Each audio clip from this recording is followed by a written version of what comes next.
بسم الله والصلاة والسلام على رسول الله. السلام عليكم ورحمة الله تعالى وبركاته. مرحبا بكم جميعا في قناة أفكار أم محمد DIY، ونرحب بكم كامل كما راكم نقول لكم مرحبا بكم، ان شاء الله تكونوا كامل بخير وبصحة وبعافية يا رب. اذا الفيديو تاع اليوم راح يكون فيديو اعادة تدوير زائد مشروع جد مربح. اذا اعادة تدوير لسعفة كما راكم تشوفوا ولا قفة بلاستيكية رايحين نعاودوا تدويرها، يعني نستعملوها، راح نغلفوها وراح نستعملوها ولا نبيعوها. كما راكم تشوفوا تصلح مشروع جد مربح. اذا كان مشروع جد مربح رايحين طبعا حبيبتي محبة سكاي رايحين تشروا مجموعة من هادو السعافي بثمن راح يكون قليل على كي تشروا وحده، ورايحين تغلفوهم كامل. والله رايحين تربحوا فيهم هادو قفة تاع الربيع، يعني تقدروا نستعملوهم لعدة استعمالات. انا جبت لكم الفكرة من دوكا باش تبداو تديروا هكذا، وما يجي يوصل الربيع ان شاء الله تكونوا يعني وجدتوا كمية لبس بها. كما كنتوا تشوفوا هذه السعفة تاع وحده من بناتي كنت درت لها هذيك الحاشية، هذيك كما كنتوا تشوفوا لارجونتي. الوغ حبيت نبدلها ندير لها بالسكاي. شوفوا هنا عندي هذاك السكاي تاعي الابيض اللي كنت درت به المئزر تاع المطبخ. اذا هذاك اللي رايحه نخدم به بدايه رايحه ندير اشرطه. اذا هادو تاع اليدين رايحه نخليهم، رايحه نحي فقط الاشرطه هذيك الحاشيه، ورايحه نبدا نخدم يعني حاجه والله سهله. وشنو تشد شويه فقط اليد. اذا رايحه نقيس هنايا شحال العرض تاع الشريط تاعي باش هكذا نقدر ندخل يعني ندخلو فاسيلمون. اذا لقيتو واحد الواحد سنتيمتر، اذا ندير شريط عرضه 1 سنتيمتر هكذا باش نبدا ندخلو هنا في الفراغات تاعي. اذا والله فكره سهله وبسيطه وما تتطلبش اشياء جد يعني هكذا مكلفه. اذا هنا رايحه كما راكم تشوفوا هنايا نقصص كامل اشرطه، ورايحه نبدا هنا نحيت هادو كامل الزوائد، خليت فقط هادو اللي في اليدين نحتاجهم لانهم كانوا لاباس بهم.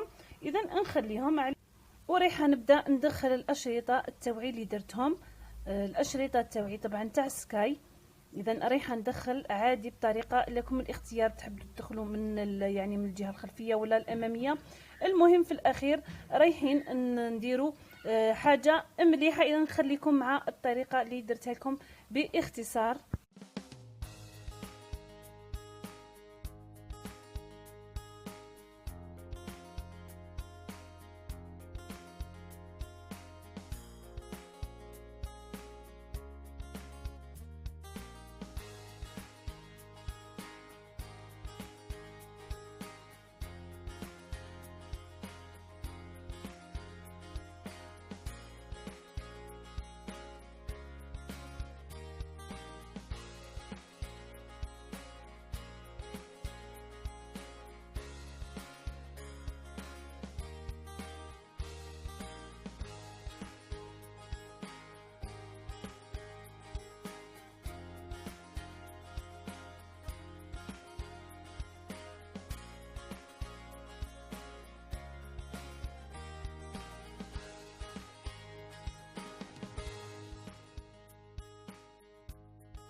اذا هنا كما راكم تشوفوا كنت درت 4 اشرطه كما راكم تشوفوا يعني 4 دورات كما راكم تشوفوا، 1 2 3 4 وتوقفت. يعني حبيت ندير قطعه كامله. اذا تحبوا ديروا الطريقه اللي درتها لكم في الاول هذه تاع الشرائط وتكملوا كامل، وشنو حتشد لكم اليد بزاف.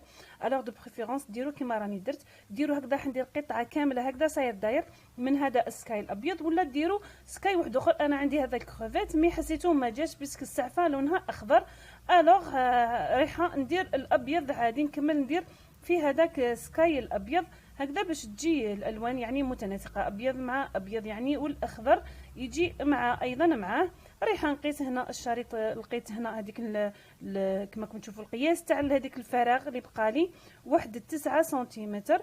9 سنتيمتر اذا وريح وقصت الطول جاني هكذا، يعني المحيط تاع هذه السعفه جاني واحد 65 سنتيمتر هكذا. نتوما قيسوا على حساب السعفه تاعكم. وقطعت ورايحه نلصق عادي هكذا، فقط بالعقل شويه هكذا عادي هكذا طبعا السيليكون. ولا عندكم لصقه اخرى يعني اللي تلصق لكم مليح ماذا بكم تلصقوا بها. اذا انا هذا واش عندي عادي هكذا نلصقوا. والله مشروع جد مربح. نكمل نلصق عادي هكذا كما راكم تشوفوا، ونمتن السعفه تاعي.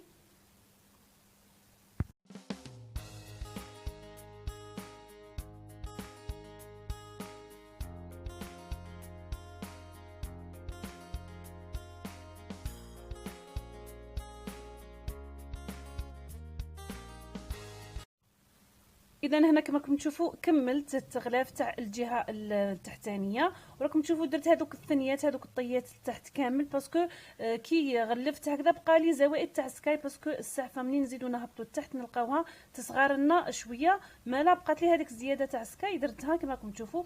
عندي هنايا في المرحله تاع هنا واش يعني نشبحوا نديروا واش حبيتوا. هذه الفراشه مسترجعه ونورمالمون يتباعوا، تلقاهم عند اللي يبيعوا لوازم الخياطه.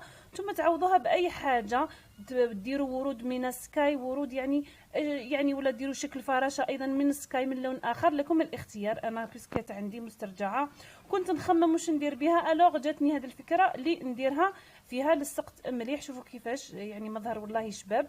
هنا ايضا نكملوا ما نخلوش السعفه تاعنا هكذاك المظهر تاعها مزعوق. عندي هنا هذه الكوردون اللي كنت خدمت به عده اشياء معاكم.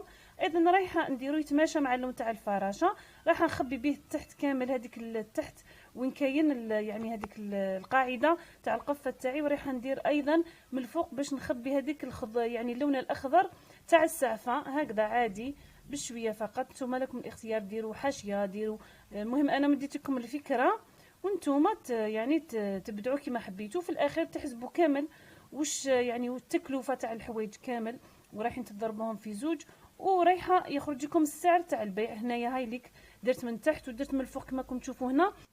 وكي درت من الفوق كما راكم تشوفوا بقى لي فراغ بزاف هكذا تاع اللون الاخضر تاع السعفه. الوغ درت هذيك الحاشيه اللي كنت نحيتها في الاول، اللي كنت دايره بها كاع في الاول هامليك في اليدين، درتها باش نغطي هذاك اللون الاخضر تاع السعفه. وبقاو لي ايضا هنا في المكان تاع اليدين عندي واحد الفراغات وتاع وين ملصقه الحاشيه. ايضا درت هنا كما راكم تشوفوا هذا الورود اللي كنت دائما نشريهم بوكي هكذا، فيه نورمالمون 6 ب 5000 50 دينار جزائري. اذا هاي لك هنا السعفه تاعي واجده وجاهزه في المظهر النهائي تاعها. تحبوا تزيدوا ديروا ورود مسكاي يعني لكم الاختيار. المهم تبدعوا، مديت لكم فكره وانتم تبدعوا كيما حبيتوا. كانت هذه فكره اليوم اللي هي تغليف سله ولا عفوا سعفه سعيفه خفيفه هكذا، قفه صغيره قفه الربيع بسكاي بطريقه يعني جد سهله وبسيطه، تصلح تكون مشروع جد مربح بالنسبه لي صاحبات المشاريع. هكذا السعر تاعها نورمالمون هكذا السعفه شاريينها ب10000 ومع المستلزمات كامل. يعني نحسبوا السعفه ونحسبوا واش خرج يعني واش درت يعني 20000. ورايحه نزيد فقط، انا مش راح نكون يعني بزاف نطلب بزاف، نزيد 10000 هكذا راح تباع 30000 ولا 35000 يعني 850 دينار جزائري كاقصى حد. وكاين بالك في بعض المناطق يبيعوهم ب 40 دينار جزائري. لما لا؟ لانها مغلفه مليح ويعني ومشبحه. اذا لكم الاختيار تحبوا ديروا ايضا في القاعده لكم الاختيار. كانت هذه فكره اليوم، نتمنى تعجبكم وتنال رضاكم. نتلاقاو ان شاء الله في فكره جديده من افكاري انا ام محمد والبنات. دمتم سالمين والى اللقاء.